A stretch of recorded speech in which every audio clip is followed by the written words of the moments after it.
बिस्मिल्लाहिर्रहमानिर्रहीम, अस्सलाम वालेकुम। मैं हूं माया खान और मैं हूं शाहजेब अहमद। गुड मॉर्निंग के साथ साथ आपको खुशामदीद कहते हैं। सुबह सवेरे पाकिस्तान में 92 न्यूज पर बराह रास्त में देख रहे हैं। आज हफ्ते का हमारे 5 दिन के प्रोग्राम्स का आखिरी दिन भी है, लेकिन आगे जो अगले 2 दिन है वो है वीकेंड के। आज की तारीख 20 मई 2022। प्रोग्राम में बहुत कुछ होगा, लेकिन शाहजेब क्या मामलात के साथ साथ जो वीकेंड है उस पर आप 2 चीजें क्या होंगी जिसको आप पकड़कर अपने न्यूज चैनल्स को देख रहे होंगे? देखिए, सबसे पहले तो इस वक्त सियासत का जो हम देख रहे हैं ना मामला, वो बहुत चल रहा है और अफवाहों का बाजार गर्म है, जैसा हम जिक्र भी कर रहे थे। हर तरफ हमें नजर आ रही हैं और ऐसे में वजीर आजम शहबाज शरीफ जो हैं वो कौम से खिताब भी करेंगे, क्योंकि हम देख रहे हैं कि मुसलसल इस किस्म के इकदाम उठाए जा रहे हैं जो कि हम मजबूर हो चुके हैं उठाने पे, और कोशिश की जा रही है कि ये जो हुकूमत है वो अपना 1 साल ऐसा गुजारे कि मईशत को थोड़ा बहुत संभाला जा सके, और उसको संभालने के लिए बहुत सख्त फैसले किए जा रहे हैं। तो कौम को एतमाद में लेना बहुत इंपॉर्टेंट है इस वक्त वज़ीर आज़म पाकिस्तान शहबाज शरीफ साहब के लिए, और वही कोशिश वो कर रहे हैं। साथ में हम देख रहे हैं कि मुआशी और सियासी हालात के हवाले से वो एतमाद में लेंगे कौम को। शहबाज शरीफ साहब जो है वो कराची भी पहुंच रहे हैं, 2 रोजा बिल्कुल अपने दौरे पर कराची पहुंचेंगे। वज़ीर आज़म पाकिस्तान जो है वो शिप यार्ड के तैयार करदा जहाज की बहरी बेड़े पर शमूलियत की तकरीब में भी शरीक होंगे और देखेंगे आज अगर के नून लीग की नायब सदर मरीम नवाज ने जो कल बड़े सवाल उठाए, क्या हुकूमत चली जाए, क्या शरीफ हुकूमत निकल जाए, क्या आवाम को महंगाई, उन्होंने बड़ा जारहाना अंदाज में ओपन चैलेंज और सवाल किया हुआ, क्योंकि हुकूमत छोड़ने की जो हिमायत है वो कर दी है मरीम नवाज साहिबा ने, और आवाम पर महंगाई का बोझ डालने से बेहतर है कि हुकूमत छोड़ दी जाए। इस किस्म का बयान सामने आया मरीम नवाज साहिबा की जानिब से। साथ में सुप्रीम कोर्ट ने शहबाज शरीफ के खिलाफ सो मोटो नोटिस भी लिया है, और बशीर मेमन के इल्जामात और फॉरेन फंडिंग केस दबाने पर भी अस खुद नोटिस ले लिए जाएंगे। साथ में आपको बताएं कि इलेक्शन कमीशन, जिसके फैसले का इंतजार हम सबको था, सुप्रीम कोर्ट का जो फैसला था उसके बाद हम देख रहे हैं कि इलेक्शन कमीशन पर सबकी नजरें थी। पंजाब असेंबली के जो मुनर्रिफ अरकान है उससे मुतालिक जो रेफरेंस था उसका फैसला आज सुनाने का इम्कान है, आज सुनाया जाएगा, और इलेक्शन कमीशन ने फरकान को नोटिस भी जारी कर दिए हैं, क्योंकि जो इसका फैसला है वो बड़ा इंपॉर्टेंट है। इलेक्शन कमीशन का फैसला बहुत इंपॉर्टेंट है मुनर्रिफ अरकान के हवाले से, क्योंकि वज़ीर आला पंजाब के जो इंतखाब में हमने देखा था कि तहरीक इंसाफ ने 25 अरकान के खिलाफ रेफरेंस दायर किया था कि वो मुनर्रिफ अरकान है, और उनके खिलाफ जो फैसला है वो इलेक्शन कमीशन ने अब करना। राइट, बिल्कुल ठीक है। और आगे चलते हैं। सुबनाम में किसी का इंटरव्यू किया ना किसी से राब्ता, डीजी ISPR ने 2 टोक अल्फाज में सबको बता दिया। जनाब मेजर जनरल बाबर इफ्तिखार ने कहा, कायम मकाम वजीर आजम का तकरीर अफवाज पाकिस्तान ने नहीं करना, निगरान वजीर आजम अगर बनेगा तो आईनी तरीकेकार से ही बनेगा। और साथ में वजीर दाखिला शेख रशीद साहब, साबिक वजीर दाखिला शेख रशीद साहब, उन्होंने ये कहा था कि रावलपिंडी और इस्लामाबाद में निगरान वजीर आजम के लिए इंटरव्यूज हो रहे हैं, लेकिन खैर इंटरव्यूज हो रहे हैं नहीं हो रहे, ये तो खैर देखा जाएगा कि निगरान वजीर आजम आ रहे हैं नहीं आ रहे, कौन आ रहा है। लेकिन खैर अफवाज पाकिस्तान ये कह चुके हैं कि फौज का इससे कोई ताल्लुक नहीं है, और ये आईनी तरीकाकार है जो कि अपनाया जाएगा, और उसी तरीकेकार से ही आपका निगरान वजीर आजम आएगा। एब्सोल्युटली, बिल्कुल ठीक है। ज़र मुबादला बचाने के लिए लग्जरी और गैर जरूरी, कल इस तरह हमने आपसे सेगमेंट भी किया था और हमने आपसे डिस्कस भी किया था शाहजेब ने और माया ने, तो अब जरा और भी कुछ क्लियरेंस भी सुन लें। ज़र मुबादला बचाने के लिए लग्जरी और गैर जरूरी अशिया की दरामद पर पाबंदी आयद कर दी गई है। वजीर इत्तलात के मुताबिक बड़ी गाड़ियों, महंगे मोबाइल फोन्स और क्या क्या है, बहुत कुछ है, कॉस्मेटिक्स है, मोबाइल फोन्स हैं, लग्जरी कार्स हैं, साथ में चॉकलेट्स हैं, और चॉकलेट साथ साथ फिश प्रोडक्ट्स हैं, फ्रोजन आइटम्स हैं, कारपेट है, टिश्यू पेपर्स हैं, तो ये तमाम चीजों पर पाबंदी लगाई जा रही है बजट तक। बजट के बाद फैसला किया जाएगा कि इनके ऊपर ड्यूटी आयद करनी है, टैक्स बढ़ाना है, क्या करना है, लेकिन अभी फौरी तौर पर पाबंदी लगा दी गई है। फौरन हो गया ना इम्प्लीमेंट इस पर? बिल्कुल, क्योंकि ज़र मुबादला के जो मसाइल हैं उसको हल करना है, उसमें जो कमी है उसको दूर करना है, तो इंपॉर्टेंट यही था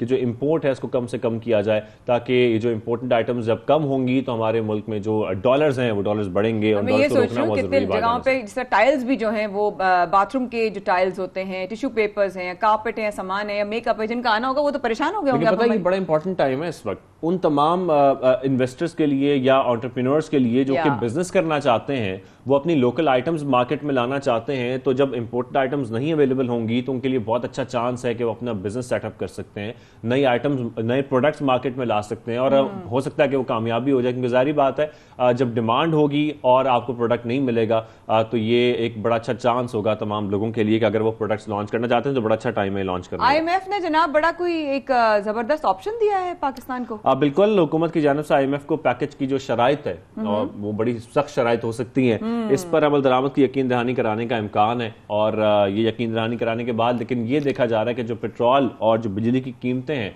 उसमें इजाफा हो सकता है, जिसका इशारा भी दिया जा रहा था एक्सपर्ट्स की जानिब से। और ये कहा जा रहा है कि पहले हफ्ते तक ये जो फैसला है ये आ सकता है, ये मुतवक्के है कि जो प्राइसेस हैं उसमें एक इंक्रीज देखा जाए, चाहे वो बिजली की प्राइसेस हों या फिर पेट्रोल की कीमतें हों, और काफी ऊपर जा सकती हों। बिल्कुल ऐसा ही है। लेकिन आगे सुबनामा में वही खबर जिससे लोग हैं शदीद परेशान। मुल्क में शदीद गर्मी के साथ बिजली की बदतरीन लोड शेडिंग से शहरी हैं बेहाल।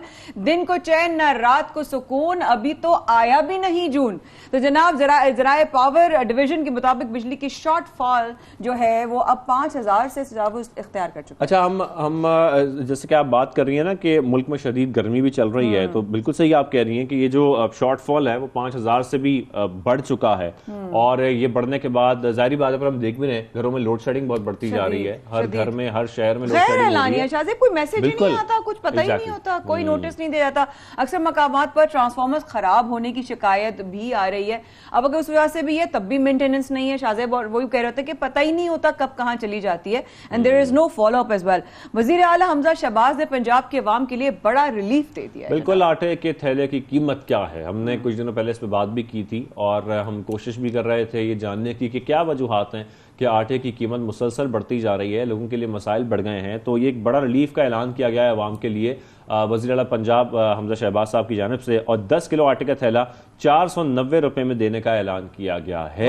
साथ में अस्पतालों में कैंसर समेत तमाम अद्वियात जो है उसकी किल्लत दूर की जाएगी और मुफ्त फराम की जाएंगी अद्वियात, जो कि बहुत इंपॉर्टेंट है हमारे लोगों के लिए कि लोग बड़े परेशान होते हैं जब अद्वियात खरीदनी पड़ती हैं, बहुत महंगी पड़ती हैं। इतना महंगा इलाज नहीं होता, इतनी महंगी आपको अद्वियात लेनी पड़ती हैं। और साथ में सूबे के लिए 45 लाख टन गंदम खरीद चुके हैं, यानी कि वो इनकी जानिब से कहा जा रहा है कि 1 साल का स्टॉक हमारे पास मौजूद है पंजाब के लिए, और हमें किसी किस्म की किल्लत का सामना नहीं है। और साथ में उन्होंने आवाम को रिलीफ भी दे दिया है। तो ये तो बड़ी अच्छी बातें जो सामने आ रही हैं। साथ में आपको ये बताएं कि हुकूमत ने एटमी धमाकों के 24 साल मुकम्मल होने पर 10 रोजा तकरीबात मनाने का फैसला किया है, और ये तकरीबात जो है मनाई जाएंगी। और इस हवाले से बताया गया है वफाकी वज़ीर इत्तलात जो है मरियम औरंगजेब साहिबा, उन्होंने कहा कि यौम तकबीर पर ना झुके थे ना झुकेंगे का उन्वान रखा जाएगा। इस उन्वान के साथ इन तकरीबात का एहतमाम किया जाएगा और इसको सेलिब्रेट किया जाएगा। वज़ीर आज़म शहबाज शरीफ ने भी हिदायत जारी की है कि क़याम पाकिस्तान के 75 साल मुकम्मल होने की डायमंड जुबली तकरीबात की तर्ज पर यौम तकबीर मुल्क भर में जज्बे के साथ मनाया जाएगा। ये हमारा था सुबनामा आज माशाल्लाह काफी ज्यादा स्पीडी भी था, बहुत सारी खबरें थी सुबनामा में।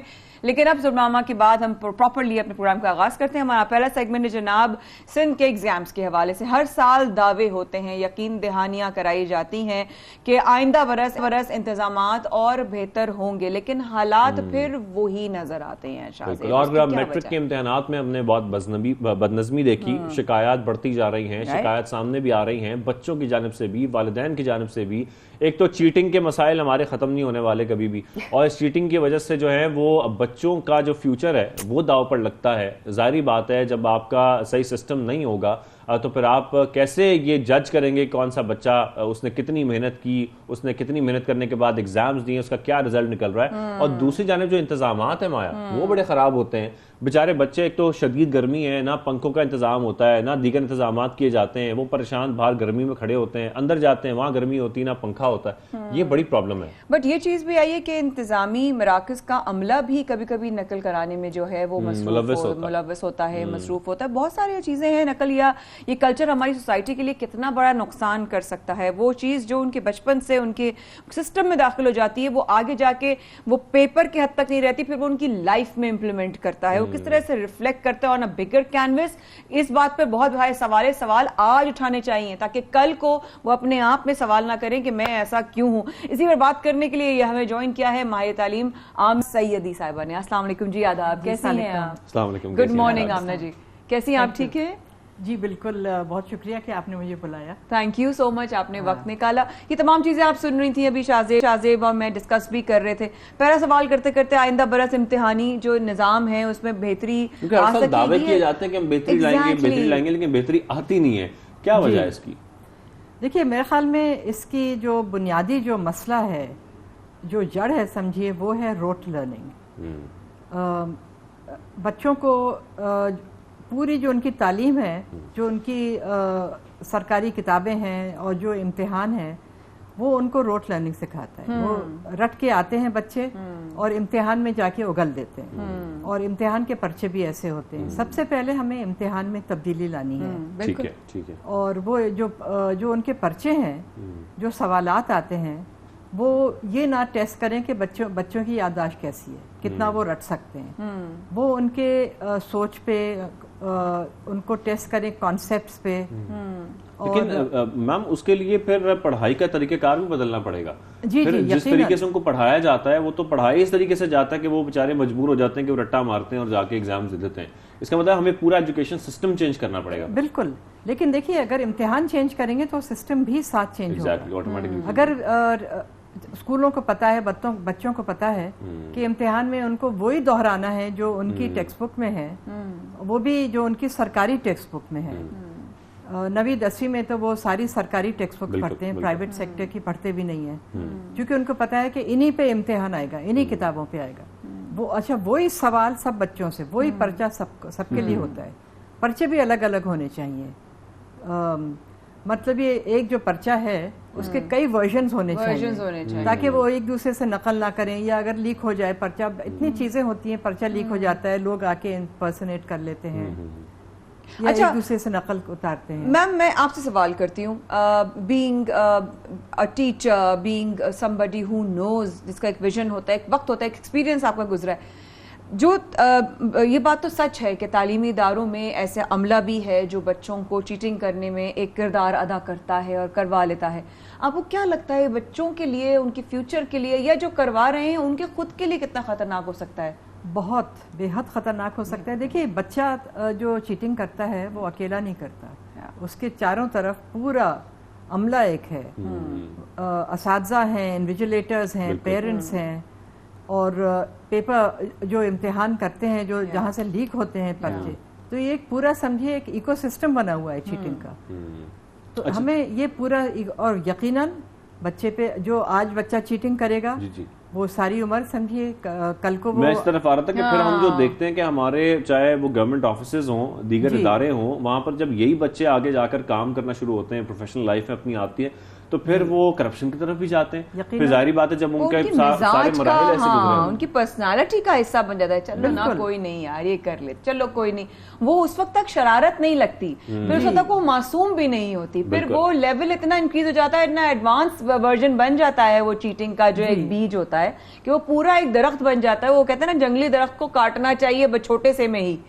बिल्कुल बिल्कुल। तो वो जो जंगली पौधे उग जाते हैं तो उनको बचपन से ही निकाल दे, उखाड़ देते हैं हम लॉन से उठा के, तो उसको किस तरीके से उसको फोकस किया असल में वो तो उनका वैल्यू सिस्टम का एक हिस्सा बन जाता है कि अगर आगे बढ़ना है, कुछ करना है, तो चीटिंग करो, या चोरी करो, या झूठ बोलो, या करप्शन करो। ये समझिए कि उनका एक ये तरबियत में ये एक दाखिल शामिल हो जाता है। जी हाँ बिल्कुल।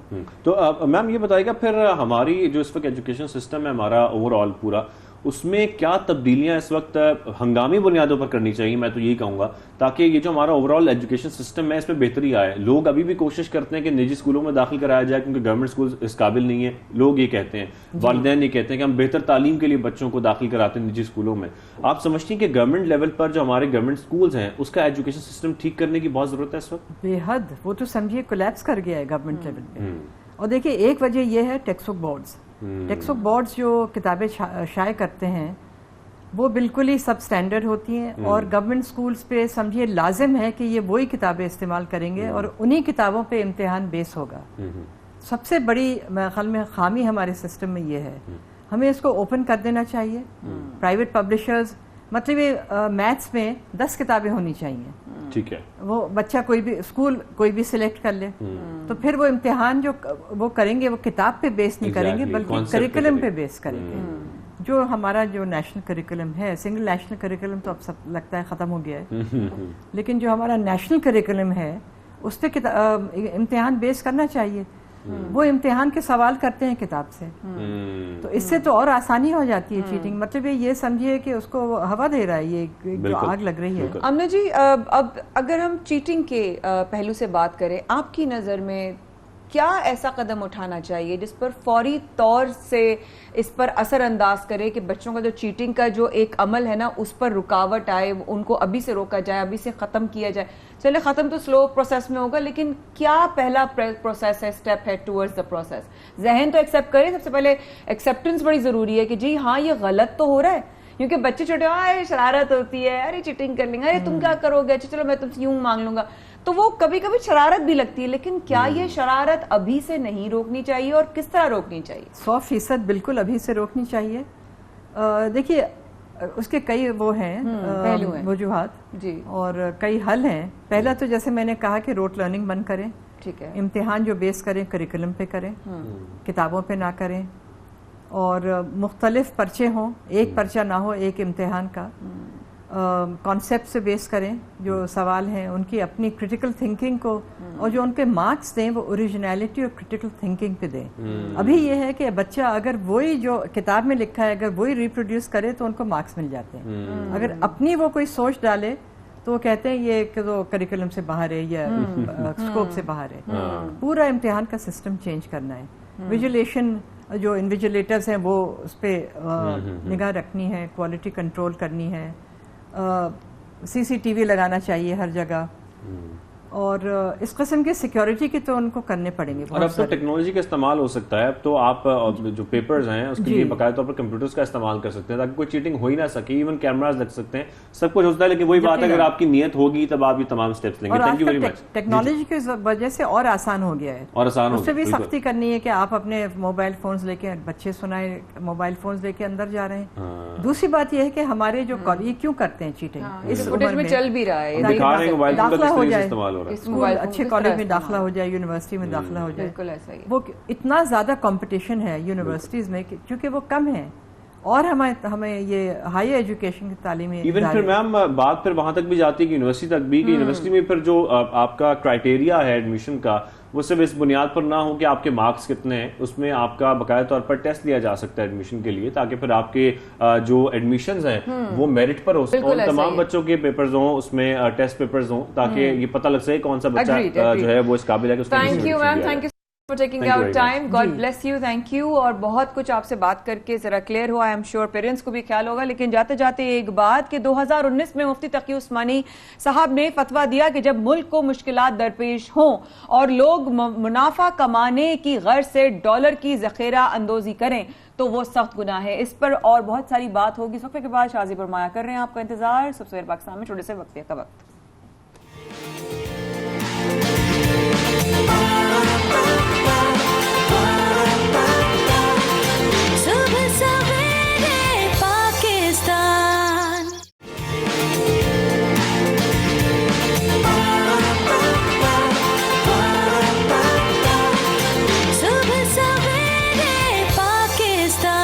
वेलकम बैक, आप देख रहे हैं सुबह सवेरे पाकिस्तान, माया खान और शाहजेब अहमद के साथ। और अब आपको ये बताएं कि इन दिनों पाकिस्तान शदीद माली मुश्किलात का शिकार है, और जिस तरीके से हम देख रहे हैं कि जो हमारी मुआशी सूरत हाल है वो मुसलसल बिगड़ती जा रही है, हुकूमतें अपनी कोशिश कर रही हैं। साथ में हम गुज़िश्ता रोज़ भी ये बात कर रहे थे कि तमाम पाकिस्तानियों की भी एक बहैसियत कौम ये जिम्मेदारी निभानी है, कोशिश करनी है कि क्योंकि हम जब ज़ाहिर बात है, एक बात सबको समझ आ चुकी है कि जब डॉलर्स निकलते जाएंगे मुल्क से तो आपके लिए मुश्किलात और बढ़ जाएंगी। हमारा ट्रेड डेफिसिट बहुत बढ़ गया है, तो हमें इंपोर्ट्स को भी कम करना है, अपनी एक्सपोर्ट्स को बढ़ाना भी है या एटलीस्ट स्टेबल रखना है, और प्रोडक्शन कोशिश करनी है कि पाकिस्तान में ही हो, चीज़ें हम पाकिस्तान की बनी हुई खरीदें।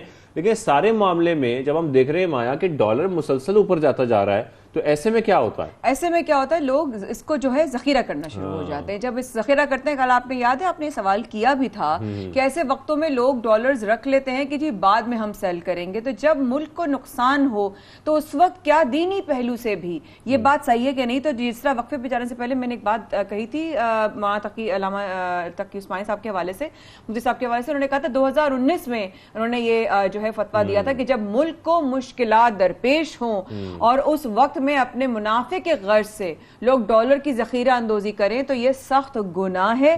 कीमत बढ़ने पर बेचने की नीयत से डॉलर खरीदना शरई तौर पर गुनाह है।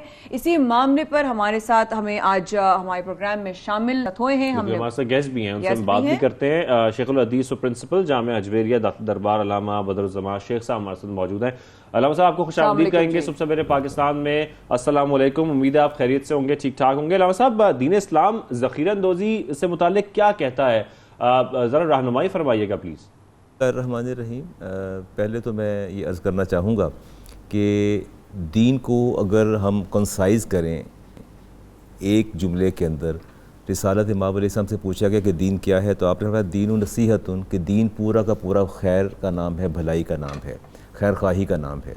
अब इस जुमले के अंदर कूज़े में आपने दरिया बंद फरमा दिया कि पूरा दीन जो है भलाई और खैर ख़ाही का नाम है। अभी जो आप जिक्र फरमा रहे थे अपना डॉलर की कीमत के बढ़ने का या दीगर मामलात का, उसमें आप ये देखिए कि वो अभी हमारी मोहतरमा फरमा रही थी कि इसमें चीज़ों को उसको होर्डिंग की जा रही है, ज़ख़ीरा अंदोज़ी की जा रही है। जी जी। अच्छा, इसमें आप देखिए कि बड़ा वाज़ेह पैगाम है। सैयद उमर फ़ारूक इस हदीस के रावी है, मन इह्तक़रा अलल मुस्लिमीन, जिस किसी ने इह्तिकार किया, चीज़ों को ज़ख़ीरा किया, आइदर वो अजनास हों, वो राइस हो, वो चीनी हो या डॉलर हो, इसमें कोई तखसीस नहीं है। ऐसी किसी चीज़ को ज़ख़ीरा कर लेना जिससे उम्मत मुसलमान को नुकसान पहुँचे किसी भी सूरत में हो। अब तो जैसे डॉलर की सूरत में हो रहा है, तो आपने फरमाया कि अगर ऐसा दरबहुल्लाह बिलजुज़ाम, अल्लाह ताला उसे कोड में मुब्तला फरमा देता है, और साथ साथ फरमाया बल इफ़लास, उसको मुफलिस में मुब्तला फरमा देता है। हम डॉलर को होल्ड करके उसको ज़ख़ीरा करके ये समझ रहे हैं कि शायद इससे हमें प्रॉफिट आ जाएगा, मुनाफा आ जाएगा, तो अल्लाह ताला बहुत बेहतर जानते हैं कि जो नाजायज़ मुनाफा जो है, जिसको जो मुसलमानों के नुकसान की सूरत में इन्होंने इकट्ठा किया है, अल्लाह ताला फिर निकालता कैसे है वो भी सब पता है, सब बातें देखी जाती है और समझी जाती हैं। यकीनन दीन और रिसालत इमाम अलैहिस्सलाम 3 चीज़ों पर बैत लिया करते थे। सबसे पहली बात अकीमुस्सलाह, के नमाज़ पढ़ोगे, आतु ज़कात दोगे। अगली वन नुस्ह कुल्ल मुस्लिमिन, और हर मुसलमान की खैर ख़ाही चाहोगे, हर मुसलमान की खैर ख़ाही चाहोगे। तो आप ये देखिए, ये डॉलर को जो ज़ख़ीरा किया जा रहा है, तो क्या ये मुसलमानों की खैर ख्वाही है? दूसरी बात मैं ये करना चाहूँगा कि मुसलमान तो एक जस्ते वाहिद की तरह है, एक पूरे वजूद की तरह है। अगर एक बॉडी ऑर्गन डिस्टर्ब होता है, आपका दांत का दर्द ले लें, टूथ एक आप ले लें, और स्टेबिंग पेन है, टूथ एक स्टेबिंग पेन है, तो क्या पॉसिबल है कि बंदा टूथ एक में मुब्तला और पूरी बॉडी जो है वो पीसफुल हो जाए? पूरी बॉडी पीसफुल नहीं हो सकती, आपका पूरा बदन बेकरार और मुस्तरिब हो जाता है। तो एक मुसलमान को तकलीफ पहुंचती है तो पूरा का पूरा जो है वो अपना जिस्म बेकरार और बेचैन हो जाता है। रिसालत इमाम अलैहिस्सलाम ने इरशाद फरमाया, मन इह्तक़रा तामन 40 लैला, जो 40 दिन तक चीज़ों को रोक के रखे, फ़क़द बरिया मिनल्लाहि व बरिया अल्लाहु मिन्हु, अल्लाह ताला उससे बरी ज़िम्मा है और उसका अल्लाह से कोई ताल्लुक़ नहीं है। तो ये लोग अब जो डॉलर को खरीद के रख रहे हैं, जमा कर रहे हैं कि इसको ज़्यादा कीमत पर बेचेंगे, तो उनको एक बात जहन में रखनी चाहिए कि उसका नुकसान उन्हें क्या होगा। और इनको रोकने के बाद सवाल ही पैदा नहीं होता है। अल्लाह ताला इनको आसानियाँ इनके लिए पैदा फरमा दे, बर्बादी जो है इनका मुक़द्दर है, और अल्लाह ताला पैसा निकाल लेता है। ये मैं आपको बता दूँ, अल्लाह पैसा निकाल लेता है। जो आपने नाजायज़ हुक और पैसा बिल्कुल ऐसे अल्लामा साहब, फिर तो ऐसा पैसा जो ज़ख़ीरा करेंगे आप इस नियत के साथ कि जिस तरीके से हमने सुना है कि जब मुल्क को माशी मुश्किलात का सामना हो और आप इस तरह से अपना फ़ायदा देखें कि आप मेरा मुल्क और मेरे हम वतन और मेरे मुसलमान बहन भाई जाएं भाड़ में और सिर्फ मेरा फ़ायदा हो, तो फिर ऐसे में उनका फिर क्या बरकत होगी उनके मुनाफे में? अच्छा भाई, इसमें उन्होंने बड़ी ज़बरदस्त हदीस पाक है। इनकी साइकी, ये ट्रेडर्स जो हैं, ये इन्वेस्टर्स जो हैं, ट्रेडर्स जो हैं, इनकी साइकी अल्लाह के रसूल ने बयान फरमाई। इमाम अबू दाऊद शरीफ की हदीस है और इब्न माजा ने इसको नकल किया, और मुआज़ बिन जबल हदीस के रावी फरमाते हैं कि ये जो लोग हैं इनकी साइकी क्या है।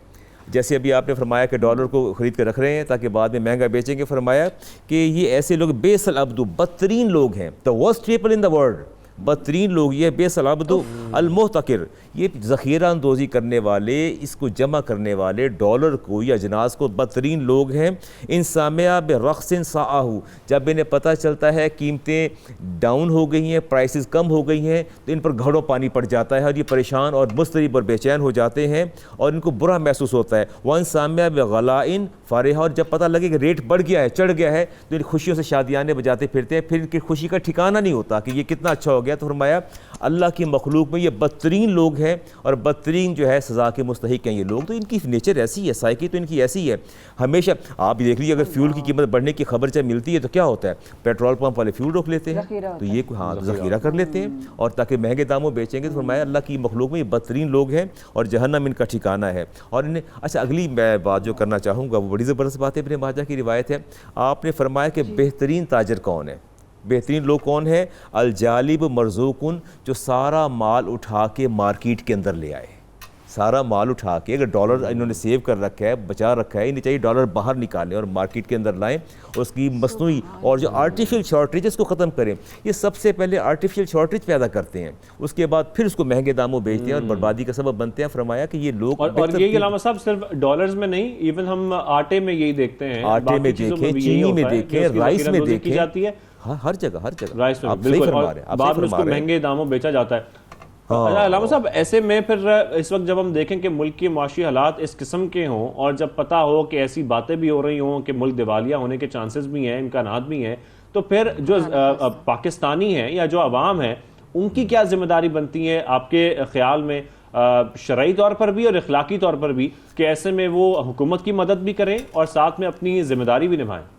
अच्छा मैं यहाँ शाहज़ेब मैं ये बात छोटी सी बात कहना चाहूँगा कि अगर होल द बॉडी, अगर पूरी बॉडी सफ़र करती है, उसके डिफरेंट ऑर्गन्स हैं जिसमें आपके बॉडी ऑर्गन्स हैं, क्या पॉसिबल अगर बॉडी बीमारी में मुब्तला हो जाए तो ऑर्गन्स पीसफुल हो जाएं?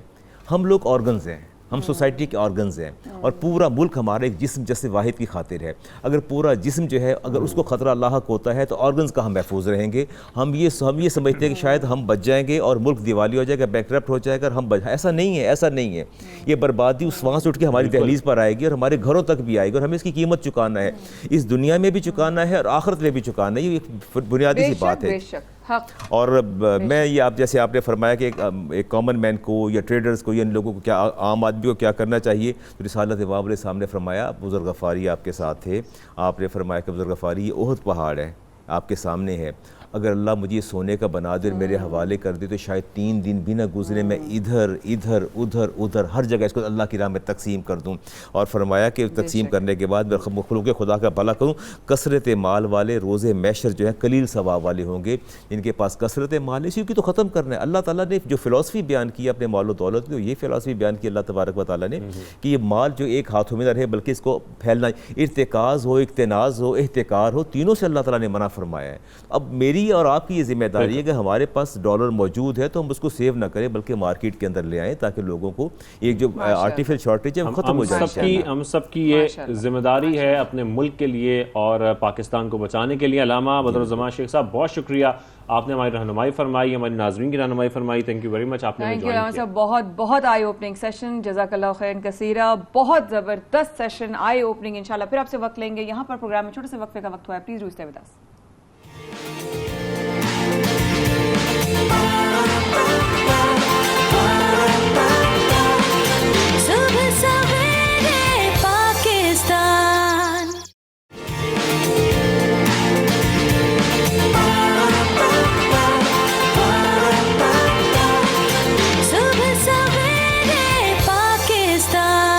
वेलकम बैक, आप देख रहे हैं सबसे सवेरे पाकिस्तान। और अब हम आपको जो खबर देने जा रहे हैं वो लाहौरियों के लिए हम सबसे पहले यही कहेंगे, खबरदार हो जाएं। अब आप लोग जरा ध्यान कर लें क्योंकि होने ये जा रहा है कि जो भी ट्रैफिक कवानीन की खिलाफ वर्जी करेगा उसको जुर्माना तो होता था, पहले भी होता था, लेकिन अब वो जुर्माना उतना नहीं होगा जितना पहले होता था। वो जुर्माने में बिल्कुल नहीं, इजाफा कर दिया गया है। अब हजारों रुपए का जुर्माना होगा और वो इसलिए होगा ताकि कवानीन को फॉलो किया जाए, उसकी खिलाफ वर्जी ना की जाए। और CTO लाहौर ने ट्रैफिक जुर्मानों में भारी इजाफे की सिफारिशात तैयार कर ली हैं। ये भारी इजाफे सिर्फ कहने में भारी नहीं है, वाकई बहुत भारी हैं, क्योंकि जब मैं आपको बताऊंगा तो आप भी दंग रह जाएंगे। मोटरसाइकिल वाले कम से कम 2000 और कार सवार 5000 रुपए का जुर्माना बना। ओह माय गॉड, और अगर गलत पार्किंग की तो कार वाला 5000 और मोटरसाइकिल सवार 2000 रुपए जुर्माना अदा करेगा। और ये छोटी रकम नहीं है, अब सोच समझ के लोग जो है कानून तोड़ेंगे। हमें ज्वाइन किया है सीनियर SP ट्रैफिक सदर डिवीजन आसिफ सिद्दीकी साहब ने लाहौर स्टूडियो में मौजूद। अस्सलाम वालेकुम आसिफ साहब,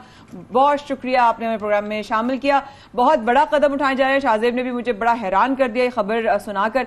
लेकिन जो नए जुर्मानों का इतलाक कब से होने जा रहा है, इंप्लीमेंटेशन कब से स्टार्ट होगी? जी जी, नए जुर्मानों का इतलाक जो है वो पहले से शुरू है। कुछ 2 कैटेगरी जो है ये जो जस्टिस साहब और हाई कोर्ट की वजह से, हाई कोर्ट के ऑर्डर्स की बाबत, ये वन वे और विदाउट लाइसेंस, ये ऑलरेडी इस पर चल रहा था कि इसको हमने इनहांस किया हुआ 200 से 2000 तक बाइक के लिए और 4 व्हील के लिए 500 to 5000। अच्छा, अभी हमने समरी दीगर और वायलेशंस जो हैं, ब्लैक पेपर और दीगर वायलेशंस पर भी हमने इसको बढ़ाया, समरी भिजवाई है कि ये मोटरसाइकिल के लिए 2000 हो जाए कम से कम और 4 व्हील के लिए 5000 हो जाए। सर, इसमें तो कोई शक नहीं है कि पार्किंग का बहुत बड़ा प्रॉब्लम होता है। जब गलत पार्किंग की जाती है, ट्रैफिक ब्लॉक होती है, ट्रैफिक की रवानी मुतासर होती है, सड़कें तंग हो जाती हैं, खुली खुली सड़कें होती हैं, लेकिन गलत पार्किंग की वजह से मसाइल पैदा होते हैं। लेकिन मुझे ये बताइएगा कि ये जो जुर्मानों में इजाफा किया गया है, क्या आप लोगों ने इसी वजह से किया है कि सिर्फ ये जो ट्रैफिक की रवानी मुतासर हो रही है ये ना हो? जी, ये जुर्माने इसलिए किए हैं कि लोगों पे डेटरेंस हो और वो वायलेशन जो उनकी सेफ्टी को चैलेंज करती है, जी, वो वायलेशन जो ट्रैफिक कंजेशन करती है उससे बाज रहे। और चूंकि हम काम करते हैं रोड सेफ्टी पर, रोड सेफ्टी पर हमें रोड यूजर्स की सेफ्टी जो है ना उसको फर्स्ट रखते हैं, उसके लिए फिर हमें ये जुर्मानों का डेटरेंस जो है। लेकिन आसिफ साहब, साथ ये भी बताइएगा कि ये जो इम्प्लीमेंटेशन करने का भी कदम आपने कहा है कि पहले से उठ चुका है, इसका दरअसल किस लिए? क्योंकि बहुत ज्यादा जो है वो खिलाफ वर्जी हुई है कानून की पिछले दिनों में। क्या जी, ये जिस तरह ये देखे ना आप 66.7 मिलियन व्हीकल हो गई हैं और 1.50 मिलियन जो है, 1.5 मिलियन जो है ये हो गया है, ये आबादी हो गई है। और हमारे वार्डन 240 और एक गाड़ी पर 1900 गाड़ियों पर एक वार्डन आता है। तो ये वायलेशन को कैटर करने के लिए जुर्माने बनाने जरूरी है। बहुत बड़ा कदम है और उम्मीद करते हैं कि लाहौर की ट्रैफिक को इससे फायदा हो। बहुत शुक्रिया हमें ज्वाइन करेगा सिनियर एसपी ट्रैफिक सदर डिवीजन आसिफ सिद्दीकी साहब। थैंक यू सो मच, आपने वक्त निकाला। इंशाल्लाह फिर आपसे राब्ता करेंगे। और अब आपको लेके चलते हैं जनाब एक और स्टोरी की तरफ। तो हमारी लोकल इंडस्ट्री इस काबिल है कि हम डिमांड पूरी कर सके, क्योंकि हुकूमत ने लग्जरी आइटम्स का भी साथ में किया, हमने बहुत सारी बातें और भी की है। लेकिन यहाँ रिजवान हमारे साथ हैं इस वक्त मौजूद, जिनसे हम बात करेंगे हुकूमती फैसले को कैसे देखते हैं, क्या हम इसके लिए तैयार हैं। जी रिजवान साहब। जी, वालेकुम सलाम जनाब, कैसे हैं आप? ठीक हैं? अच्छा, जी, क्या आप इस फैसले को कैसे देखते हैं? जी देखिए, मैं आपको बताया चलूं, ये जो इम्पोर्ट हमने बंद की है मोबाइल फोन्स की और जो हमारे इलेक्ट्रॉनिक्स की, मोबाइल फोन के मतलब बताना चाहूंगा मैं आपको कि तकरीबन कोई एक साल में कोई 2.7 मिलियन डॉलर की जो है ये इम्पोर्ट होती है मोबाइल में, जो सालाना बनती है कोई 2.5 बिलियन डॉलर। उसकी इतनी तादाद में जो है मोबाइल इम्पोर्ट होते हैं, जिसमें तकरीबन कोई 12% CPU कंडीशन में, जिसे कहते हैं कंप्लीट मोबाइल, और 88% जो है वो मोबाइल खुले हुए, जिसे कहते हैं पार्ट की सूरत में SCD कंडीशन में मंगाए जाते हैं। जिसकी वजह से गवर्नमेंट को रेवेन्यू जनरेट होता था, लेकिन उन्होंने अब वो पाबंदी लगा दी है और मोबाइल फोन को इम्पोर्ट बंद कर दिया। बकाल लोग कहते हैं कि पाकिस्तान से जरा मुबादा जाता है और उसकी वजह से जो है ये। अच्छा रिजवान साहब, मुझे यहाँ पर ये बताएं कि हमारी लोकल इंडस्ट्री इस वक्त इस काबिल है कि अगर इम्पोर्टेड आइटम्स बंद कर दी जाती हैं, जिसमें सिर्फ मोबाइल फोन्स नहीं है, बहुत सारी अशिया हैं, कॉस्मेटिक्स की चीजें हैं और बहुत सारी खाने पीने की अशिया शामिल हैं, आप समझते हैं कि हमारी लोकल इंडस्ट्री इस वक्त इस काबिल है कि वो ये चीज अफोर्ड कर सकेगी, जो पूरी डिमांड है उसको पूरा कर सकेगी? एक तो साथ में ये बताएगा और फिर ये भी बताएगा, आप नहीं समझते कि फायदा भी पहुंचेगा हमारी लोकल इंडस्ट्री को? जो नए आने वाले लोग हैं उनके प्रोडक्ट्स इसमें सेल हो सकेंगे, वो नए प्रोडक्ट्स लॉन्च कर सकते हैं इस टाइम में। देखिए, मैं आपको बता चलूं, मैं मोबाइल के सिलसिले में आपको बताऊंगा, 88% जो है पार्ट की सूरत में आ जाता है और यहाँ असेंबल होती है। यहाँ मैन्युफैक्चरिंग मोबाइल नहीं होते, असेंबल होते हैं, वो भी पार्ट की सूरत में आते हैं। आप इंडस्ट्री लगाने की बात करते हैं, आप बंद करते हैं, चले आपने बंद कर दिया इंडस्ट्री, लेकिन यहाँ जो है पहले इंडस्ट्री लगती तो इसके पार्ट्स जो यहाँ बनते तो पहले इसकी मोल्डिंग की मशीनें लगती हैं यहाँ, उसके इसके जो है पार्ट्स बनते जो हम बाहर से मंगवा रहे हैं, फिर आप इसको बंद कर देते ना। पहले आपने ये इंडस्ट्री तो लगने नहीं दी, आपने बंद कर दिया। पहले अपने पाँव पे खड़ा तो करते लोगों को, फिर उसके बाद फिर करते ना काम। ये सिलसिला आपने ये काम किया नहीं और आपने बंद कर दिया। वजह ये है, हमारे यहाँ ना बिजली है, ना गैस है, ना पानी है, इंडस्ट्री क्या लगाएंगे लोग? इंडस्ट्री लगा ही नहीं सकते। अच्छा, तो रिजवान साहब ये बताइए कि इस वक्त ही क्या आपको नहीं लगता कि हमें फौरन, देखिए हम लोग कभी कभी अचानक चीजों को होने के भी अपॉर्चुनिटी हमें समझना चाहिए। मेरा ख्याल है एक बहुत बड़ी अपॉर्चुनिटी, एक बहुत बड़ी विंडो खुली है कि हम अपने आप को स्टेबिलिटी की तरफ लेके जा सकते हैं, क्योंकि माशी हालात तो बहुत अरसे से खराब हो रहे थे। आपको नहीं लगता कि क्या अब जो है अपने हमारे ब्रांड्स जो है वो फोकस का मरकज बनेंगे लोगों की? देखिए बिल्कुल बन सकते हैं, गवर्नमेंट सचेत करे। यहाँ कोई लॉन्ग टर्म पॉलिसी गवर्नमेंट बनाती नहीं है, शॉर्ट टर्म पॉलिसी होती है। अभी 3 महीने के लिए उन्होंने बंद किया, उसके बाद फिर जब डॉलर अपने रेट पे आएगा फिर दोबारा भी खोल दिया जाएगा। एक लोगों का जहन बना दें कि अब जो है ये काम नहीं होगा, अब जो है दूसरी चीज आप दूसरी तरफ जाएं, तो आप वो उसको सिलसिला करते ही नहीं है। आप जो है स्टेक होल्डर को बैठे उससे मशावरत करें, फिर आपको आप एक जो है अच्छी पॉलिसी निकल सकेगी जो आम के लिए फायदा होगा। लेकिन वही वाली बात है रिजवान साहब, आप लोग उस जगह पर हैं मौजूद जहां पर आप लोगों के माइंडसेट का चेंज करने में बहुत बड़ा किरदार अदा कर सकते हैं। लेकिन ये बात बड़ी इंपॉर्टेंट है जो उन्होंने की कि लॉन्ग टर्म प्लानिंग की जरूरत है, ताकि लोग जब भी तो ये हो रहा है कि हम अभी एक पेन को ले लें ताकि हम लॉन्ग टर्म गेन ले सकें। लेकिन रिजवान साहब साथ में ये जरूर बताइएगा कि जिस तरीके से इंपोर्ट अगर बंद की जाती है, सिर्फ हम मोबाइल फोन्स की अगर बात कर लेते हैं, तो आपको क्या लगेगा इससे क्या असरात मुरत्तब होंगे? क्या मोबाइल फोन्स जो है बहुत महंगे हो जाएंगे? महंगे के साथ साथ क्या जो अवेलेबल इस वक्त मोबाइल फोन्स हैं जो हम देखते हैं इंटरनेशनली यहाँ पर आते हैं, इंपोर्ट होते हैं, वो बिल्कुल गायब हो जाएंगे मार्केट से? नहीं, ऐसा नहीं है। वैसे ही आप देखते हैं डॉलर जो इतना बड़ा है उसकी ऐसी डिमांड भी कम हुई है, और जो एक फ्लक्चुएशन है, लोग जो है काम करने को तैयार नहीं है। जब तक एक डॉलर स्टेबल नहीं होता उसके हिसाब से लोग अपना काम नहीं करते। अगर हम एक चीज एलसी खोलते हैं जो $200 की है, अगर खुदा ना खास्ता वो 210 हो जाते हैं तो हमारे जो है प्राइस बढ़ जाते हैं, तो हम वो करने को तैयार नहीं है। वो नुकसान जो है वो बेयर करेंगे हम। तो एक अनसर्टेनिटी है, एक जो है एक ठहराव नहीं है, ठहराव नहीं है, उसका नुकसान आप लोगों को उठाना पड़ेगा। Thank you very much Rizwan. Irfan साहब हमारे साथ मौजूद थे और डिटेल में हमसे शेयर कर रहे थे, क्योंकि जब जो नई पॉलिसी आई है उसके बाद हमें ये देखना है कि क्या इसके फवायद होंगे, क्या नुकसान होंगे, और हमें क्या करना है। हमें इस वक्त ये करना है कि छोटी सी ब्रेक हमें लेना है, क्योंकि अभी बहुत सारी प्रोग्राम में चीजें बाकी हैं। Please do stay with us.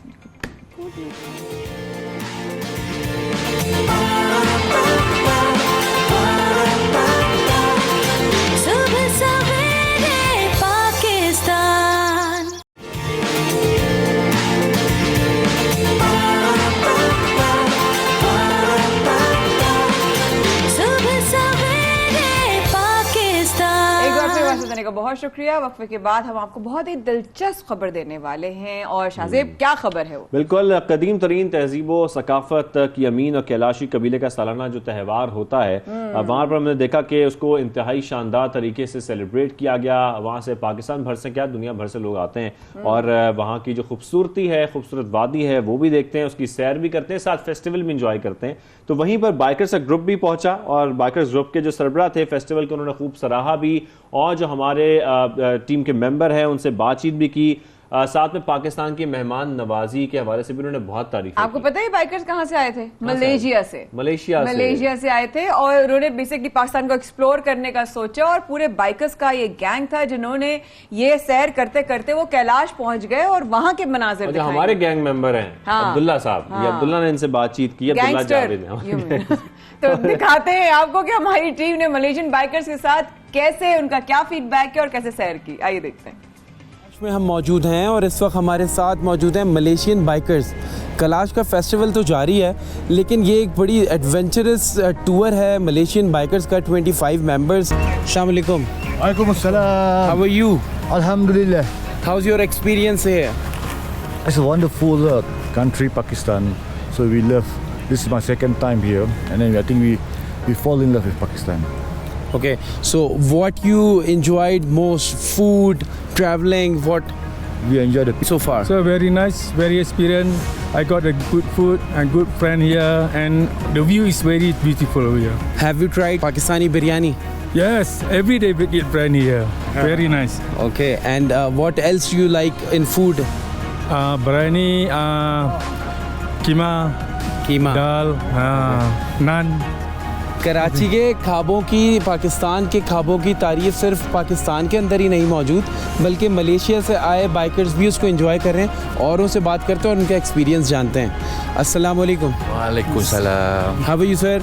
I am fine. What is your name? Azizur Rahman. Azizur Rahman sahab, you are group leader of the Malaysian. group leader. Okay. But I happy because I have seen a different culture in Pakistan. Okay. What is the best part of your tour? The best part is riding. Tell me about the behavior of Pakistanis. Behavior of Pakistani, as far as we are concerned, we meet a new good guys when we have we stop somewhere, have short drinks, and so far I think we really enjoy to be in Pakistan. And most important, with this little much money, we get more experience. Throughout our experience, travel all over the world, I think Pakistan offer the best. Baltistan की तरफ उतरेंगे और हमारा ये loop tour जो है फिर इस्लामाबाद की तरफ जाके एंड हो जाएगा। और मैं आपको ये बताता चलूँ कि ये इनका पार्ट 2 है। कोविड से पहले भी आ चुके हैं जो इन्होंने पार्ट 1 किया था, जिसमें हुंजा और स्कर्दू को कवर किया था। दिस इज़ पार्ट 2, अभी इसको ये कवर कर रहे हैं। और पार्ट 3 जो है इंशाल्लाह नेक्स्ट ईयर होगा, जिसमें हम ब्रोगल की तरफ बढ़ेंगे। KP टूरिज़्म डिपार्टमेंट, मुझे KP टूरिज़्म डिपार्टमेंट के हवाले से बताएं, आप लोग को कहाँ कहाँ उन लोगों ने किस किस तरह फैसिलिटेट किया है? KP टूरिज़्म डिपार्टमेंट जो है बहुत ज़्यादा एक्टिव हैं। ये अभी से नहीं है, इनको मैं यानी पिछले 15 साल से देख रहा हूँ, ये बहुत ज़्यादा एक्टिव हैं। और हर उसमें जब भी हमें कोई ऐसी ज़रूरत पड़े, हम इनसे रिक्वेस्ट करते हैं तो उसको हमेशा से ऑनर किया जाता है।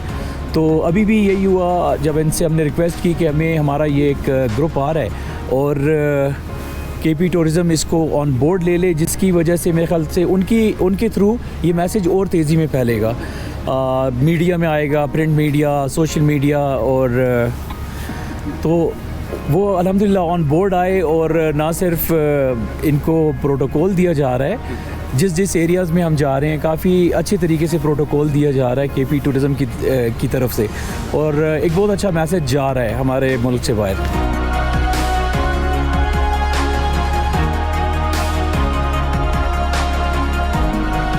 Pakistan Malaysia, Pakistan Malaysia.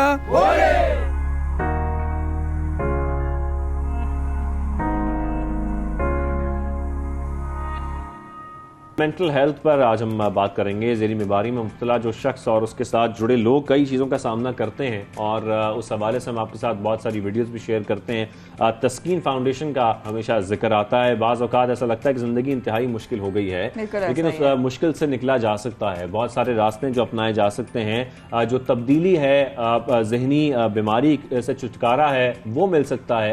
लेकिन वो कैसे मिल सकता है, ये बहुत इंपॉर्टेंट है। एक चीज तो देखें, हमें इंडिविजुअली थोड़ा रिस्पॉन्सिबल होना पड़ेगा, अपने इमोशंस को लेके रिस्पॉन्सिबल होना पड़ेगा। हम सिर्फ शिकायत करते रहे कि मेरी जिंदगी में ये मसला है, लेकिन उसकी सोल्यूशन की तरफ ना देखें, जिम्मेदारी सिर्फ और सिर्फ हम पर आती है। तो इसी मामले पर बात करने के लिए तस्कीन हेल्थ इनिशिएटिव से डॉक्टर ताहा साबिर साहब हमारे साथ मौजूद हैं। उनसे हम बात करेंगे और जानने की कोशिश करेंगे इस वीडियो के जरिए बेसिकली क्या पैगाम दिया जा रहा है। अस्सलाम वालेकुम, कैसे हैं आप? खैरियत से? ठीक ठाक है? वालेकुम अस्सलाम, अल्लाह का शुक्र। खैरियत से। अच्छा, ये वीडियो हमने देखी है, जंजीरों में जकड़ा ये शख्स, बेसिकली कहानी क्या बयान की जा रही है? जी, ये वीडियो जो है ये हमारे पार्टनर हैं उस्मान खालिद साहब, उस्मान खालिद प्रोडक्शन। डॉक्टर साहब सॉरी की बात काट रही हूँ, थोड़ी देर बाद अगर मुझे भी पता चला है कि हमारे साथ इस्लामाबाद से उस्मान खालिद भट्ट साहब भी हमारे साथ होंगे, तो इस सेशन में इंशाल्लाह उस्मान खालिद होंगे इंशाल्लाह हमारे साथ शामिल इस प्रोग्राम में। जी डॉक्टर साहब, प्लीज में कंटिन्यू। जी, तो ये उस्मान खालिद साहब ने ये वीडियो बनाई, जो उन्होंने गाना भी बहुत अच्छा गाया है। तो ये जो आजकल ये जो मई का महीना उसको कहते हैं मेंटल हेल्थ अवेयरनेस मंथ कहते हैं इसको। तो इसमें हमने ये फील किया कि एक तो जाहिर सी बात है जो म्यूज़िक होता है, जो तख्लीकी तरीक़ेकार होते हैं, वो सदियों से इस्तेमाल हो रहे हैं परेशानी का इजहार करने के लिए और परेशानी से निमटने के लिए भी। तो इस वीडियो का मकसद एक तो यह कि एक आर्टिस्ट साहब ने ये वीडियो बनाई, हमारे साथ उन्होंने शेयर की, हमने कहा हम उसको प्रमोट भी करते हैं और साथ साथ एक मैसेज भी फैलाते हैं कि अगर आप किसी मसले से गुजर रहे हैं उसका इजहार करें, किसी तख्लीकी ज़राए से इजहार करें, या फिर अगर किसी से बात करने की इज़हार करें तो हमारी मुफ्त हेल्पलाइन पे फ़ोन करें। ठीक है, ये इसका बेसिकली मकसद है। अच्छा, तो इस बेसिकली कि कम से कम अवेयरनेस के लिए वही वाली बात है कि ये रास्ता भी ऑब्वियसली बहुत एक अलग, म्यूजिक अपने आप में एक बहुत बड़ी लैंग्वेज भी है और एक बहुत बड़ा मैसेज भी रखती है, बहुत बड़ा असर भी डालती है। मेंटल हेल्थ इस हवाले से अवेयरनेस कितनी ज़रूरी है डॉक्टर साहब? तो देखिए हमारी और सेल्फ अवेयरनेस, बिल्कुल, तो अवेयरनेस सेल्फ अवेयरनेस जुड़े हुए हैं। तो हमारी नज़र में असल में मसला ये है कि आजकल बीमारी का बुरहान बहुत बढ़ गया है, लेकिन तब भी जो काफ़ी मुतासर लोग हैं मदद हासिल नहीं कर रहे, उनको पता नहीं उनके साथ क्या हो रहा है या फिर उनकी आना उनको रोक रही है मसला मानने से कि कोई मसला है, और इसकी वजह से घर बर्बाद हो रहे हैं। हम देख रहे हैं कि जिस तरह फ़र्ज़ करें कोई मर्द नजर आते हैं जिस मसले से गुजर रहे हैं, लेकिन वो नशावा चीज़ों का इस्तेमाल कर रहे हैं या फिर अपना गुस्सा घर वालों पे निकाल रहे हैं और उसके ज़रिए थोड़ा सा डील कर रहे हैं, लेकिन उससे पूरी ज़िंदगी मुतासर हो रही है। बिल्कुल। और मतलब जनरेशंस तबाह हो रही हैं बिल्कुल इसकी वजह से। अच्छा, अगर कोई शख्स कोई ज़हनी बीमारी में मुब्तला है या मसाइल का शिकार है तो फौरी तौर पर आप क्या समझते हैं कि उसे क्या करना चाहिए, या एटलीस्ट जो उसके आसपास के लोग हैं, हम ये हमेशा बात करते हैं कि उनकी फैमिली है या हस्बैंड वाइफ हैं, तो क्या उनको भी कोई कोशिश करनी चाहिए ताकि एटलीस्ट इसको उस वक्त रोका जा सके जब ये चीज़ डेवलप हो रही है, बढ़ती जा रही है? देखिए, इसको रोकने के लिए तो एक तो हमें अपना एक सकाफ़ी एक तब्दीलियाँ लानी होंगी, और ये जो सबसे तब्दीली है कि ये जो बात है ना कि लोग क्या कहेंगे, इसको ही सोच के हम अपने ना मसले अपने अंदर दबा लेते हैं, और इसी से ये बुनियाद होती है मसलों की हमारी नज़र में कि अगर लेट्स से कि किसी के साथ बुरे से बुरा सानिया हो, अगर वो उसी वक्त उसका इजहार कर दे, उस पर गौर व फिक्र करके उसको अपने शऊर से निकाल दे, तो फिर वो बीमारी बनेगी नहीं। मसला ये होता है कि इवन मामूली चीजें लोग अंदर रखते हैं, फिर वक्त के साथ वो बढ़ती जाती हैं, फिर वो नासूर बन जाती हैं। हमारे साथ उस्मान खालिद साहब भी मौजूद हैं इस्लामाबाद स्टूडियो से। आपका गाना हमने सुना, उस्मान साहब को मेरी आवाज़ आ रही है, अस्सलाम वालेकुम, प्रोग्राम में शामिल होने के लिए बेहद शुक्रिया। आपने ये जब गाना गाया, वेलकम टू द शो, जब ये गाना आपने बनाया उस्मान साहब, क्या जहन में था, क्या कॉन्सेप्ट लेके, हमें समझ में तो आ रहा है, लेकिन आपके खुद की अपनी क्या फीलिंग्स थी, इमोशंस थे, आपकी कितनी अटैचमेंट रही इस गाने के साथ? और मैं समझती हूँ हर इंसान की ज़िंदगी में डिफ़िकल्ट चैलेंजेस ज़रूर आते हैं, तो आप अपने हिसाब से बताइए आपकी क्या तासुरात थे और जो आप खिदमत पेश कर रहे हैं वो क्यों कर रहे हैं? जी बिस्मिल्लाहिर्रहमानिर्रहीम। Maya Shazeb, you conduct a fantastic show. Channel का आप दोनों का बहुत बहुत शुक्रिया इस सेंसिटिव टॉपिक को रेज़ करने का। मेरे लिए ये बहुत अहमियत इसलिए, और मैं तस्कीन का भी बहुत शुक्रिया अदा करना चाहता हूँ, which is my partnering organisation, ये अवेयरनेस फैलाने के लिए। माया, आई नो, मैंने आपके बड़े शोज़ देखे हुए हैं, आई नो किस तरह से आपने अपनी पर्सनल स्ट्रगल्स को ओवरकम किया है और इमोशनली ओवरकम किया है, और मेरी वालदा का ख़ास तौर पे आपके लिए मैसेज था शो पे आने से पहले कि बताइएगा you looking fantastic and you doing great. So आपको बहुत बहुत मुबारक हो for surviving and doing so well. अब आपने जिस तरह बताया कि एक ग्रेडियंट होता है 0 to 10, 0 to 10 का ग्रेडियंट होता है, उसके अंदर दुख, दर्द, और जिस तरह डॉक्टर साहब ने अभी जिक्र किया, इजहार करना बहुत ज़रूरी है। हर कोई दर्द से गुज़रता है, लेकिन अगर दर्द हद से तजावुज़ कर जाए तो उसके नताइज कुछ ख़तरनाक हो सकते हैं, बोथ पेशेंट के लिए भी और उसके लिए भी जो उसकी सराउंडिंग में जिनकी लाइफ्स को वो टच करता है, भले ही वो घर के लोग हों, दोस्त हों, या फिर काम की जगह पे हों। मेरे लिए एक बहुत इमोशनली ड्रेनिंग टॉपिक था। मुझे, अगर आप उस्मान खालिद प्रोडक्शंस के पेज पे जाएंगे, आपको देखेंगे कि वो लोग हैं जिन्होंने इसको सपोर्ट किया, जो कि मेरे वहमो गुमान में नहीं था। वो सेलिब्रिटीज़ हैं। बुशरा अंसारी मुझसे कभी मिली भी नहीं है, she is never met me. Laila Zubairi, एक ड्रामा सीरीज़ में हमारी एक थोड़ी सी मेरी एक गेस्ट अपीयरेंस थी, but we have never met. उसके अलावा इमरान अब्बास, जो कि 1 साल के लिए मेरे साथ कॉलेज फेलो था, उसने, अली हमज़ा, हम इकट्ठे पढ़े जब मैं लाहौर यूनिवर्सिटी मैनेजमेंट साइंसेज में पढ़ रहा था। तो इन लोगों ने इतना सपोर्ट किया, और उमूमन इस तरह के लोग जो हैं वो सपोर्ट नहीं करते जब तक उस कॉज में ट्रूली बिलीव ना करें। पेन एक इस तरह की लैंग्वेज है जो कि ट्रांसेंड करती है बाउंड्रीज। जी बिल्कुल। लेकिन उस्मान साहब साथ में ये जरूर बताइएगा कि यूनिवर्सल लैंग्वेज है, जिक्र कर रहे हैं, और ये बकाया तौर पर आपकी जानब से प्रोड्यूस भी किया गया, इस पे काम किया गया, और पेन की खैर इस पे भी हम डिटेल में बात करते हैं, लेकिन ये जरूर बताइएगा कि क्या आप इन मसाइल से गुजरे, या आपने आसपास किसी को गुजरते देखा बहुत करीब से कि फिर आपने ये सोचा कि हमें इस पर काम करना बहुत जरूरी है, या एटलीस्ट ये मैसेज कन्वे करना बहुत जरूरी है ताकि लोगों को ये बेसिक आगाही हो? Shahzeb, thank you very much. ये बड़ा प्यारा आपने सवाल पूछा है और इसको मैं ज़रा थोड़ा सा इन डेप्थ बताना चाहता हूँ। हम लोग बड़े खुशकिस्मत हैं, आज मैं स्टूडियो में बैठ के आपसे मुखातिब हूँ। हम लोगों के पास हर तरह की अल्लाह ताला की नेमत है, लेकिन हम ये जनरेशन ये भूल जाती है कि हम एक फ्रीडम के प्रोसेस से गुज़रे, हमने वो फ्रीडम ली और पार्टीशन के अपना एक इम्पैक्ट है। तो मेरे वालिद साहब जो हैं वो पार्टीशन में बॉर्डर क्रॉस करके पाकिस्तान में आए और फिर इधर अपनी ज़िंदगी गुजारी। उनके ऊपर उस पार्टीशन के अंदर जो कत्ल गारत हुआ, जो अट्रॉसिटीज़ हुई, उसका असर हुआ और नतीजतन ये हुआ कि मुझे तो ये याद पड़ता है कि टीन एजेस में मैंने अपने वालिद साहब को बहुत बीमार देखा और वो मैनिफेस्ट इस तरह से हुआ कि उनको सीवियर डिप्रेशन थी। फिर कुछ इसके ऊपर डिबेट है मेडिसिन की दुनिया के अंदर, डॉक्टर साहब भी आपको बताएंगे कि वेदर डिप्रेशन इज़ जेनेटिक और नॉट, लेकिन मेरे बड़े भाई को सीवियर डिप्रेशन थी। तो ऐसे बहुत, और अल्हम्दुलिल्लाह आज वो बहुत सक्सेसफुल इंसान है। वो ख़ुद एक फ़िल्म प्रोड्यूसर है, अंग्रेज़ों को अंग्रेज़ी पढ़ाता है in the UK, he is a PhD in English literature माशाल्लाह।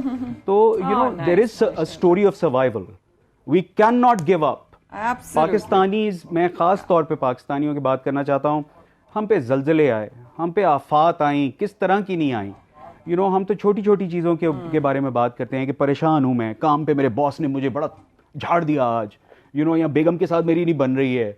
You know think about the atrocities people have been through. People have lost lives. पूरे villages सैलाब में आके दब गए, खानदान, जिंदगियां तबाह हो गई, लेकिन हम फिर से राइज कर गए। So Pakistan is an incredibly resilient nation. और तस्कीन जैसे इदारे और दीगर आप जाएंगे और भी इदारे हैं जो इस तरह का बड़ा अच्छा काम कर रहे हैं। मेरा ख्याल से म्यूजिशियंस, आर्टिस्ट, चैनल्स, हमारी एक सिविक रिस्पॉन्सिबिलिटी बनती है कि हम इन स्टिग्मास के बारे में बात करें। सबसे इम्पॉर्टेंट बात स्टिग्मा है।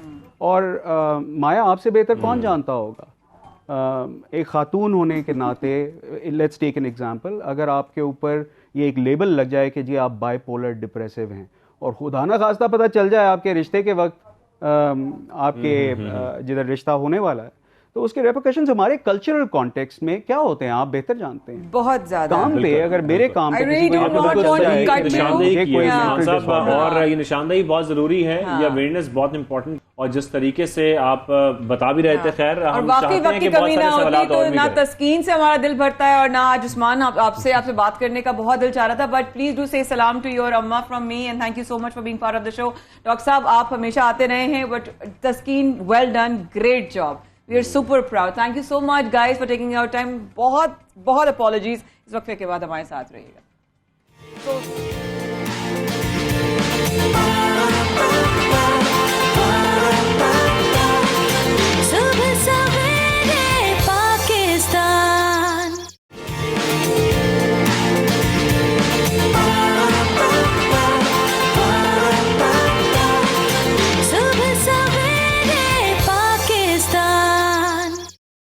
एक बार फिर हमारे साथ रहने का बेहद शुक्रिया। सवेरे पाकिस्तान में शाहजेब और माया आपके मुंतजर, और अब हम आपकी जिससे मुलाकात करवा रहे, तो वो कहते हैं ना कि उठ बांध कमर क्या डरता है और फिर देख खुदा क्या करता है, कि अगर आप हिम्मत पकड़ें तो फिर उसके बाद रब ताला भी कहते हैं मेहनत मेरी और रहमत तेरी, और जब रहमत उसकी आ जाती है तो फिर बड़े से बड़ा जो इंसेंटिव होता है ना वो पार हो जाता है। बिल्कुल, हम जिनसे आपकी मुलाकात करवा रहे हैं, जिस शख्सियत से आपकी मुलाकात करवा रहे हैं, वो पार्शली ब्लाइंड है।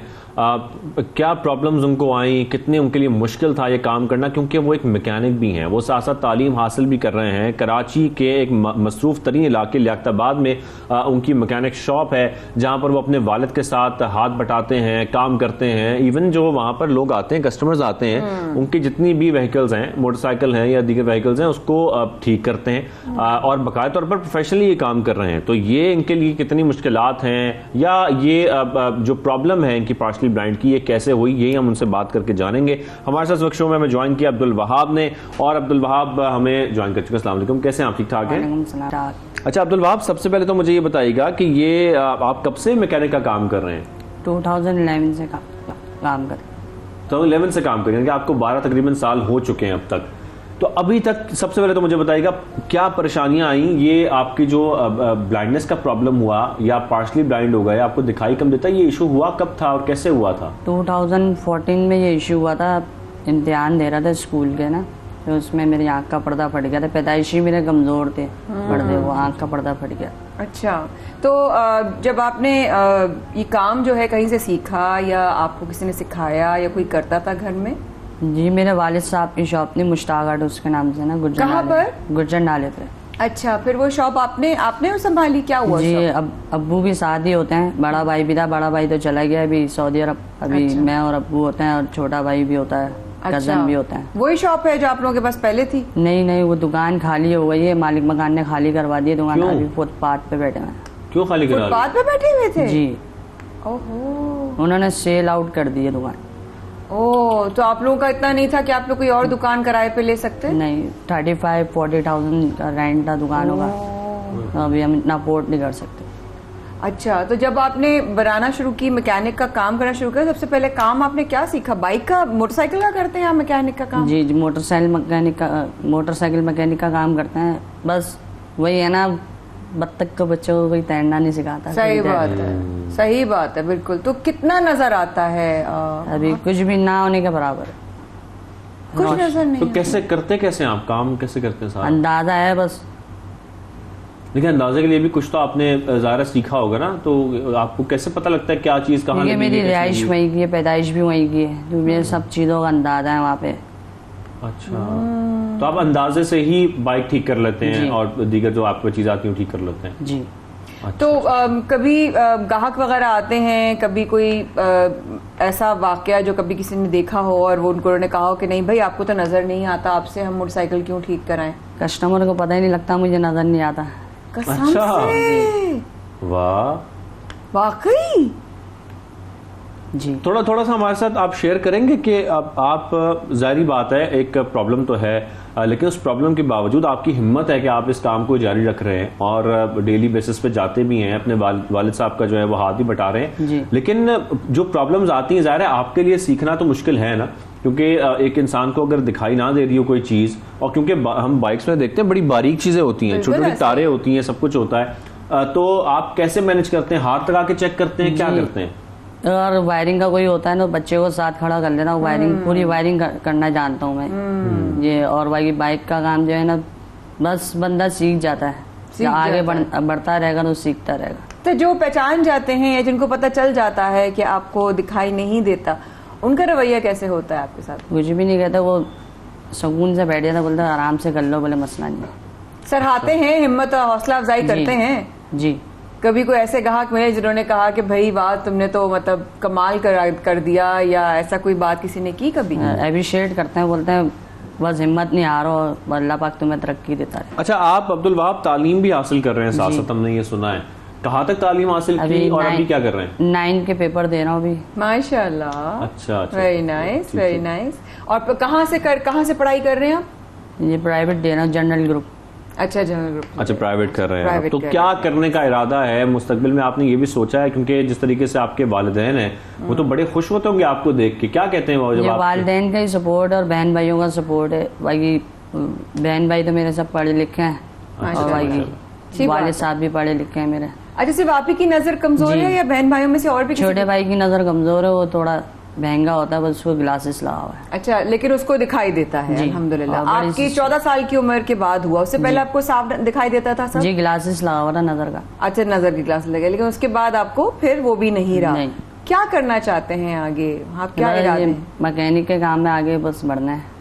मोटरसाइकिल से गाड़ी की तरफ आना है? नहीं। अच्छा, सिर्फ बाइक की तरफ ही रहना है। अच्छा, वेरी नाइस, वेरी। अब आपने डॉक्टर को कभी चेक कराया, ये देखा कि कोई पॉसिबिलिटी है कि आपकी नजर में कोई बेहतरी आ जाए? क्योंकि आप ये बता रहे थे कि आपको लाइट तो महसूस होती है, जी, नजर आती है। अभी कहाँ लाइट आपको महसूस हो रही है? ये सामने जल रही है जैसे। ठीक है, बस ये आपको अभी फील तो कोई कभी किसी डॉक्टर्स के पास आपने विजिट किया, उनसे पूछा? जी, डॉक्टर यावर जमान हॉस्पिटल है भी यही नर्सरी पे, ठीक है, पाकिस्तान के पहले नंबर पे आते हैं। शुगर मरीज से जैसे पर्दा पड़ जाता है ना शुगर में, उसके भी स्पेशलिस्ट हैं वो। अच्छा, तो जहाँ भी मैंने लियाकत नेशनल में भी चेक करवाया, उन्होंने यही रेकमेंड करा है। अच्छा, तो नॉर्मल रोशनी भी हल्की सी भी हो तो भी आपको फील हो जाता है ना कि रोशनी, यानी कि रात को दिन और दिन को रात को आप फील कर सकते हैं कि बाहर दिन हो रहा है या रात हो रही है? जी। तो डॉक्टर्स क्या कह रहे हैं जब आप उनके पास गए, उन्होंने क्या बताया आपको? बोलना भी इसका इलाज आया नहीं, अभी पाकिस्तान में अभी कोशिश कर रहे हैं, रिसर्चिंग चल रही है। अच्छा, और पाकिस्तान से बाहर अभी पॉसिबल इंडिया में है? इंडिया में। और उसका खर्चा बताया उन्होंने आपको? नहीं, इंडिया में तो मैंने कितना खर्चा लगेगा अगर आप इंडिया जाते हैं? बड़ी सिस्टर ने नेट पे चेक करा था, इंडिया में आया हुआ इलाज इसका। और ऑस्ट्रेलिया में एक डिजिटलाइज बनाई है, वो वही चीज देख ले तो रिकॉर्ड भी कर लेती है उसकी आइस। अच्छा, डिजिटलाइज से जैसे कि मैं आपको देख भी सकता हूँ। अच्छा जी, वेरी नाइस। नहीं, क्योंकि शाजिद ने बड़ा अच्छा सवाल किया। हो सकता है ये प्रोग्राम जब कोई देख रहा हो तो कोई इदारा या कोई हमारी स्पेशलिस्ट, इतने बेहतरीन एनजीओ काम क्योंकि देखें तालीम वो हासिल कर रहे हैं, काम वो कर रहे हैं, वालिदैन का हाथ वो बटा रहे हैं, मेडिकल हेल्प की। बिल्कुल, उन्होंने अपनी इस अगर वो चैलेंज्ड हैं भी तब भी उन्होंने इसको अपनी कमजोरी नहीं समझा और हिम्मत नहीं हारी, वो अपना काम जारी रखे हुए हैं। लेकिन अगर कोई भी ये समझता है कि वो उनका कॉन्टैक्ट करा सकता है जो उनको इतने फंड्स प्रोवाइड कर सकें या इनकी मदद कर सकें इस तरीके से कि इनका जो ये आंखों का प्रॉब्लम है वो कुछ रिजॉल्व हो जाए, कुछ बेहतर हो जाए, तो बहुत अच्छा हो जाए। आती है, लाइट का एहसास है, तो इसका मतलब भी अभी भी उम्मीद है अल्हम्दुलिल्लाह, और उम्मीद तो अल्लाह से हमेशा रहती है। वहाँ बहुत अच्छा लगा आपसे मिलके, और आपने आए हैं ना, आपने आने के बाद हो सकता है देखिए हर चीज अल्लाह की मसलहत से होती है, हो सकता है कोई रास्ता निकले यहाँ से। लेकिन आपने अपनी मेहनत और अपनी जिस तरीके से हिम्मत है वो जारी रखनी है, अपना काम आप जैसे कर रहे हैं। मैं यही कहना चाहूंगा, ये डिसेबल और हैंडीकैप और जो ब्लाइंड होते हैं इनको कभी हिम्मत नहीं आनी चाहिए। उनके लिए लाइसेंस में दे रहा हूँ ये बस सबसे बड़ा किरदार होता है माँ बाप का, क्योंकि माँ बाप सपोर्ट करेंगे, बहन भाई सपोर्ट करेंगे तो आगे बच्चा बढ़ पाएगा। बिल्कुल बिल्कुल ऐसा ही है, बिल्कुल ऐसा ही है। न भीख मांगने पे लगाते थे लोग ना। हाँ, और देखे ना आप जैसा काम कर रहे हैं तो इंशाल्लाह आपको इसका अजर मिल भी रहा है, मिलेगा भी। मुझे कितने लोग बोलते हैं ये पैसे ले लो, मैंने नहीं, मना कर देता हूँ। तो माहाना कितना कमा लेते हैं वैसे आप? अभी अंदाजा नहीं लगा। जब शॉप थी एक दिन में 10-15 क्या उम्र है अभी आपकी? वहाँ 22। बिल्कुल ठीक है। वहाँ बहुत अच्छा लगा। अल्लाह ताला आपकी हिम्मत में और जो है वो इजाफा फरमाए, और आप इंशाल्लाह ऐसे ही तरक्की करते हैं ना, अल्लाह करे आपके इलाज के लिए भी कोई रास्ते निकले।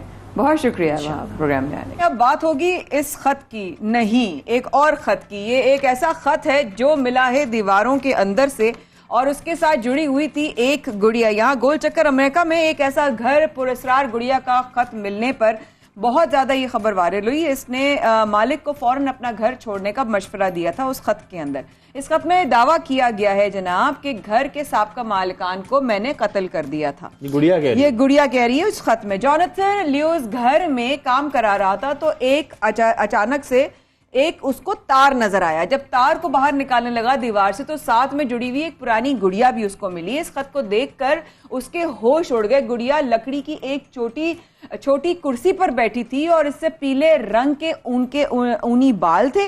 गुड़िया के हाथ में एक खून आलूद पैगाम था जिसमें लिखा था, मुझे आजाद करने का शुक्रिया, मेरा नाम एमिली है। आप ये कहना चाह रही हैं कि इसने अपने मालिकान को कत्ल किया? जी, पहले वाले थे क्योंकि वो उसको पसंद नहीं थे। और वो उसने उस लेटर में लिख के जो नए मालिकान थे उनको दिखाया और उनकी हालत खराब हो गई। उन्होंने कहा दीवार बनवा रहे थे, दीवार जब बनवाई उन्होंने तो उसमें टूटम फूटम होती है ना, तो हाँ, तो जब टूटम फूटम हुई तो अंदर से डॉल निकली तो उसके हाथ में ये खून में ये खत था। मुझे ना वो चाइल्ड्स प्ले मूवी याद आ रही है, एनाबेल एक्चुअली वो वाली एक्चुअली एमिली इस तरह की कहानी। और अब मैं असल में मेरे असल मालिकान 1961 में इस घर में रहते थे, मुझे वो पसंद नहीं थे इसलिए उन्हें जाना पड़ा। साथ में एक भारत से भी खबर है, और भारत से खबर ये कि वालिदैन ने बेटे और बहू पर जल्द बच्चा पैदा ना करने पर 5 करोड़ रुपए हर्जाने का दावा कर दिया है। तो स्टोरी कुछ यूं है कि अपने बेटे और बहू पर 5 करोड़ रुपए का दावा करते हुए मां ने अपने वकील से ये कहा, जिन्होंने आगे अदालत तक ये दरखास्त भी दी कि भाई हमने अपने बच्चे पे बेइंतहा इन्वेस्टमेंट की और साथ में उनको पढ़ाया लिखाया, पायलट बनाया, उनके ऊपर खर्चा किया, तो उसके बाद हमारी ख्वाहिश तो पूरी होनी चाहिए। अगर वो हमारी ख्वाहिश पूरी नहीं कर रहा तो हम ये उन्होंने हर्जाने का जो दावा है वो कर दिया, वो दायर कर दिया। उन्होंने पैसे भी बताए हैं, उन्होंने साथ साथ अभी आप देखिए उससे पैसे भी उन्होंने बताए कि इतने करोड़ रुपए लग गए, कम से कम या तो हमें पैसे होते हमारे 2.5 करोड़ रुपए, तो पैसे रिकवर करके दो। हाँ, पैसे रिकवर करके दो, वरना बच्चा दो। मतलब क्या मतलब है, मतलब क्या तरीका है ये, ऐसा कौन करता है और क्यों करता है? बदमाशी है। और ये एक्चुअली होता है, ये तो खबर बाहर आ गई लेकिन ये होता है, ये पाकिस्तान में भी ऐसा होता है, हमारे कल्चर में ऐसा होता है, लेकिन हर्जाने का दावा नहीं होता। बस ये जरूर होता है हमने इतना पाल पोस के इतना बच्चे को बड़ा किया, ऐसा क्यों हुआ, अभी इसका तो ऐसा होगा ना। तो इस तरह के और बहुत दो सारे कंडीशन मामलात होते रखी हैं। कि या तो आप हमें जो है वो पोता या पोती हाँ। ये ऐसे अदायगी कर दें, इस शक्ल में अदायगी कर दें, या फिर दूसरी ऑप्शन आपके पास ये कि अपने बेटे और बहू से 2.5 करोड़ रुपए जुर्माने का उन्होंने मुतालबा कर दिया, या तो 2.5 करोड़ दे दें या बच्चा दे दें। बस अब मुझे कोई बात नहीं करनी इस हम खबर इस के किस्म की और बाद, खबरें नहीं मुझे सुन कोई सकते। खबर की बात ही नहीं करनी इस बात के बाद। ये कोई बात हुई है भला, और तो अजीब सी बात वैसे कसम से हो गई है, तो पोता पोती करो। खैर एनीवे, जुमे का आखिरी प्रोग्राम हमारा, और डेफिनेटली वीकेंड की तरफ के लिए आपकी बहुत सारी दुआएं आप लोगों के लिए कि खैर आफियत से गुजरे। हम लोग चाय का कप हाथ में लेकर खबरों की तरफ जरूर हमारे आंखें होंगी और ध्यानों का, बिकॉज ये वीकेंड होगा, जलसे होंगे, आज अनाउंस होगा जनाब के मार्च कब होगा, ये बहुत सारी खबरें इंशाल्लाह नेक्स्ट वीक तक के लिए हम लोगों को दीजिए इजाजत। शाहजेब और माया होंगे मंडे को आपकी खिदमत में हाजिर, तक के लिए अल्लाह हाफिज।